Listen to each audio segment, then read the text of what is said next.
Hello guys. आज की इस वीडियो में मैं आपको बताने जा रहा हूँ कि किस तरीके से आप फेसबुक पे किसी भी पोस्ट आर्टिकल या फिर वीडियो को जो है अपनी कलेक्शंस में सेव कर सकते हैं। अगर आप उस वीडियो आर्टिकल को फॉर लेटर ऑन पढ़ना चाह रहे हैं तो किस तरीके से आप फेसबुक पे इसको सेव रख सकते हैं। गाइस, उसके लिए सिंपली आपको सबसे पहले अपनी फेसबुक जो है उसको ओपन करना है।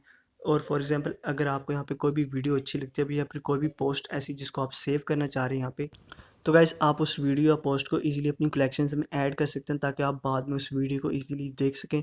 गाइस, फॉर एग्जांपल मेरे सामने यहाँ पे एक वीडियो है, इसको मैं यहाँ पे सेव करना चाह रहा हूँ। तो गाइस हर पोस्ट के ऊपर आपको यहाँ पे दो ऑप्शंस मिलेंगे। एक आपको यहाँ पे थ्री डॉट्स का ऑप्शन मिल रहा है और एक आपको यहाँ पे क्रॉस का ऑप्शन मिल रहा है।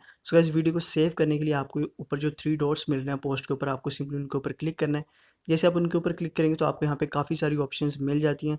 गाइस यहाँ पे आप देख सकते हैं आपको सेव वीडियो, कास्ट वीडियो और यहाँ पे हाइड पोस्ट का ऑप्शन मिलता है। इसका सेव वीडियो में आप देख रहे हैं कि add this to your saved videos. तो यहाँ पे इस वीडियो को सेव करने के लिए आपको सिंपली सेव वीडियो के ऑप्शन पे क्लिक करना है।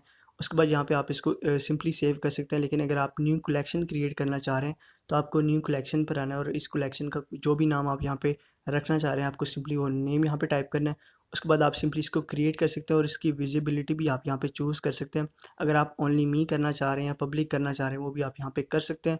उसके बाद सिंपली आपको क्रिएट के ऑप्शन पे यहाँ पे क्लिक करना है। तो यहाँ पे देख सकते हैं कि आपकी वो जो पोस्ट है वो यहाँ पे सेव्ड हो चुकी है आपकी कलेक्शंस में। गाइस किस तरह आप बाद में उस पोस्ट को यहाँ पे देख सकते हैं। तो गाइस आपको अपने मेन्यू में आना है और आपको सबसे ऊपर आ जाना है, यहाँ पे आपको सेव्ड का ऑप्शन मिल जाएगा। गाइस सिंपली आपको ये सेव्ड का ऑप्शन जो मिल रहा है उस पर आपको क्लिक करना है। और जैसे आप यहाँ पे क्लिक करेंगे तो आप उस वीडियो या पोस्ट जो भी आपने यहाँ पे सेव की होगी आपको यहाँ पे शो हो जाएगी और आप इजीली उसको बाद में यहाँ पे वॉच कर सकते हैं और आप इसको इजीली यहाँ पे इस पोस्ट या वीडियो को यहाँ पे सेव रख सकते हैं अपनी गैलरी में।